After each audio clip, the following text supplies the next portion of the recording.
Bonjour et bienvenue sur ma chaîne. Je me nomme Sado Joseph et je suis doctorant en pharmacie. Ici, nous parlons de santé, de bien-être et d'éducation thérapeutique.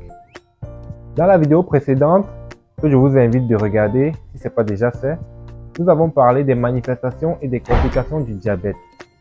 Aujourd'hui, nous allons beaucoup plus parler du traitement. Si vous êtes nouveau sur la chaîne, n'hésitez pas à vous abonner.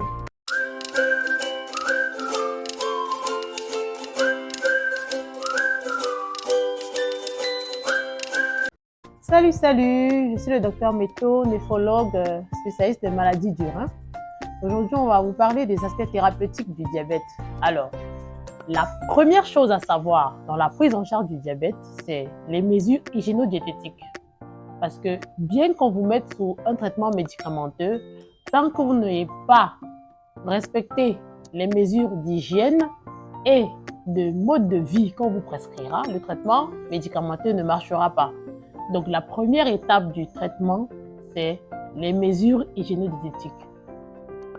La vidéo précédente, nous avons parlé du diabète de type 2 et je vous ai dit que c'est sur celui-là qu'on s'appesantira tout au long de nos deux vidéos. Alors, comme première mesure qu'on vous conseille pour le diabète de type 2, c'est la perte de poids. Parce que je vous ai expliqué que ce qui empêchait à l'insuline de jouer son rôle, ça pouvait être la graisse. C'est-à-dire que la graisse constitue un blocage à l'action de l'insuline. Je vous ai pris l'exemple de la serrure de la porte. Alors, si la graisse bloque la serrure, l'insuline ne peut plus jouer son rôle de mise en réserve du sucre. Alors, la perte de poids, c'est le premier aspect de la prise en charge. Je ne suis pas nutritionniste, je ne suis pas diabétologue, je n'ai pas la prétention de l'être, mais les astuces que je vais vous donner vont vous aider à perdre du poids. Alors, l'organisme, c'est une machine qui fonctionne de manière simple. Dès que vous mangez beaucoup plus que vous ne perdez, parce que la balance, elle est là, les dépenses, les entrées. Si vous mangez plus que vous ne perdez, vous prenez du poids. Si vous mangez un peu moins que vous ne perdez, vous perdez du poids. Si vous mangez équivalent à ce que vous perdez, vous avez un poids stable.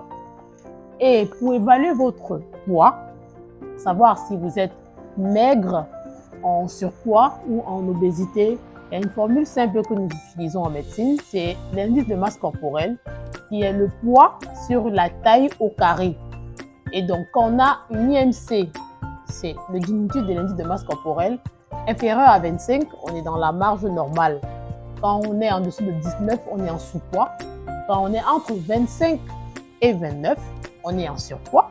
Quand on est au-delà de 30, on est en obésité. Et là, on a des obésités modérées et des obésités sévères. Donc, je vous expliquais que le surpoids, l'obésité, c'est des facteurs de résistance à l'action de l'insuline. Donc, la première étape du traitement, c'est de perdre du poids. Il faut manger sainement. Quand on dit manger sainement, ce n'est pas de ne pas manger les aliments traditionnels, parce que c'est des aliments qui sont très riches en fibres. Et sachez que les fibres, c'est important parce que ça occupe de la place dans l'estomac. C'est pour ça qu'on vous conseille d'avoir une alimentation équilibrée, c'est-à-dire une entrée qui est essentiellement crudité, salade, c'est-à-dire essentiellement des fibres et pas beaucoup de gras, parce qu'en dehors de la vinaigrette qui apporte un peu de gras, mais il n'y a pas grand-chose. Le plat de résistance et le dessert qui peut être un fruit. Et donc, les trois combinés font que vous avez des petites parts et donc, en conséquence, vous ne mangez pas beaucoup. Donc, n'ayez pas un seul repas. Mangez toujours en entrée, plat de résistance et ensuite en dessert. Et donc, dans nos aliments de tous les jours, c'est-à-dire le haricot, le héros, le coq, le ndolé, essayons de cuisiner sans beaucoup d'huile. C'est-à-dire que quand on fait le ndolé, les arachides, c'est déjà de la matière grasse, c'est des lipides. Vous n'en avez pas besoin, vous n'avez pas besoin d'ajouter de l'huile en plus. Et quand vous préparez sans huile, en plus, c'est tout autant bon.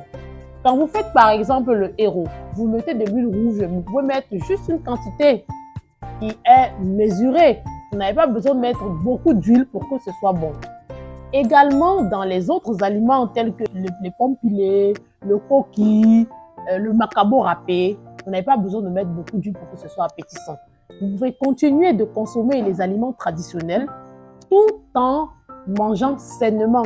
c'est notre mode de vie aujourd'hui qui fait que on mange un peu plus calorique et on ne dépense pas assez. Si vous vous arrangez à jouer sur les deux balances, c'est-à-dire les entrées, vous mangez moins et vous bougez beaucoup, vous êtes équilibré. Donc, première étape, mangez sainement. Un plat, c'est trois étapes. Une entrée, un plat de résistance moins calorique qui contient des protéines végétales ou animales, le poisson, la viande, le haricot qui est une protéine végétale qui est très bien. Un plat qui contient des glucides, notamment les féculents, le manioc, le macabo, le plantain. Un plat qui contient des lipides, un peu de graisse, la bonne graisse, hein, les arachides, le pistache, le poisson, le mâchoiron, le maquereau, qui sont des poissons qui sont riches en graisse, mais qui apportent de la bonne graisse. Donc, et des aliments qui vous apportent ces différentes constitutions-là. Ensuite, après avoir mangé sainement, il faut bouger, il faut faire du sport. Vous allez me dire qu'on n'avait pas le temps, mais sauf qu'il faut trouver du temps. On conseille de marcher 1 heure 3 fois par semaine, mais moi, j'irai plus loin. Essayez de bouger. Essayez de marcher chaque jour. Ça peut être en allant au marché, ça peut être en allant au boulot, ça peut être en évitant de prendre l'ascenseur au boulot, par exemple, mais essayez d'avoir un effort physique régulier et même chaque jour. À partir de 70 ans, on peut se permettre de marcher 1 heure 3 fois par semaine. Mais honnêtement, quand on est jeune, on peut marcher tous les jours. Et c'est la régularité dans l'effort physique qui fait qu'on obtient des résultats. Si vous faites un régime drastique, vous vous empêchez de manger, des choses importantes parce que sachez que autant les glucides, les lipides, les protéines, les vitamines et tous les sels minéraux sont importants. Donc quand vous vous privez, vous perdez certes du poids de manière importante. En 1 semaine, en 1 mois, vous pouvez perdre 5-7 kilos. Sauf que à partir du moment où vous avez privé le corps de manière importante, le jour où vous décidez de goûter un repas normal, le corps, il emmagasine au maximum parce qu'il est habitué à la privation. Et donc, vous prenez énormément de poids. Donc, essayez de rythmer votre alimentation, de réduire les portions, d'améliorer en qualité de repas et de réduire en quantité. Et comme ça, vous avez un effet durable. Et ça fait que vous gardez ce mode de vie-là de manière durable. Et ça a un impact sur votre poids et sur votre santé globalement. Ça, c'était pour l'aspect poids. On a parlé de bouger, essayez de bouger.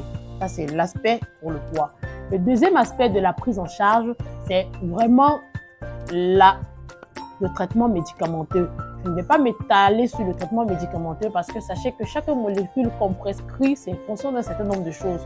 De votre âge, des comorbidités que vous présentez et de la réponse de votre organisme à ce traitement-là. Donc, sachez simplement que les médicaments qui vous sont prescrits sont importants et donc vous devez les prendre. La troisième étape qui est toujours en collaboration ou bien en complément du traitement médicamenteux, c'est d'éviter tout ce qui est toxique.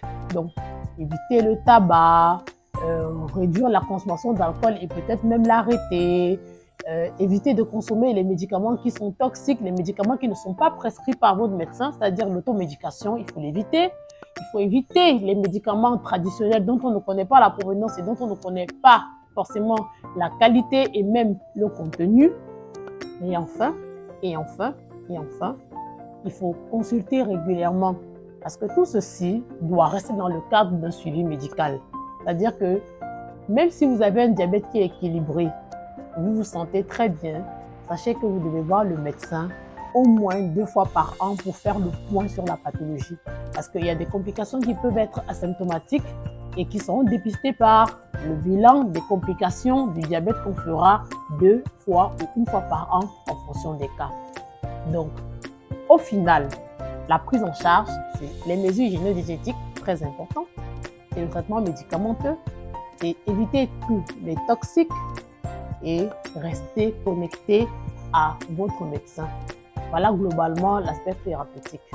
La prévention, je reviendrai sur le poids parce que c'est celui-là qui occasionne la survenue de la résistance de l'insuline et occasionne le diabète. Évitez de prendre du poids. Bougez au maximum. Buvez régulièrement. Ne vous empêchez pas de manger du sucre. C'est pas parce qu'on mange beaucoup de sucre qu'on a le diabète. Non. C'est parce qu'on a cette insuline-là qui n'arrive pas à agir. La preuve, c'est que chez le diabétique, quand il est en hypoglycémie, qu'est-ce qu'on fait? On lui donne du sucre. Donc, ce n'est pas en arrêtant de manger du sucre que vous n'aurez pas le diabète. Essayez de ne pas prendre du poids parce que c'est la graisse qui joue un rôle de résistance au niveau de l'insuline. Donc, mangez sainement, faites beaucoup de sport parce que, écoutez, nos mamans au village, elles mangent les repas dont nous parlons, mais elles ne prennent pas beaucoup de poids parce qu'elles marchent pour aller au marché, pour aller au champ, pour aller rendre visite. Il n'y a pas de moto, il n'y a pas de voiture, donc elles se dépensent énormément. Conséquence, elles ne prennent pas de poids malgré qu'elles mangent des repas caloriques. Donc c'est ça qui est à la base. Essayons de bouger au maximum. Ne soyons pas flemmards. Je vais prendre la moto. Oh non, je vais prendre la voiture. Ah mais je me sens fatiguée. Bougeons au maximum. Dépensons des calories. Comme ça, nous aurons la possibilité d'éviter l'obésité qui est le nid de toutes les maladies cardiovasculaires. Je crois que j'ai fait le tour sur la prise en charge et la prévention pour le diabète. Je n'ai pas la prétention d'avoir tout dit. Si vous avez des questions, si vous avez des remarques, vous pouvez les faire et vous aurez des réponses. Si vous êtes nouveau sur la page, n'hésitez pas de liker et de partager pour pouvoir édifier les autres. À nous revoir pour une prochaine vidéo sur un sujet tout aussi intéressant. Salut!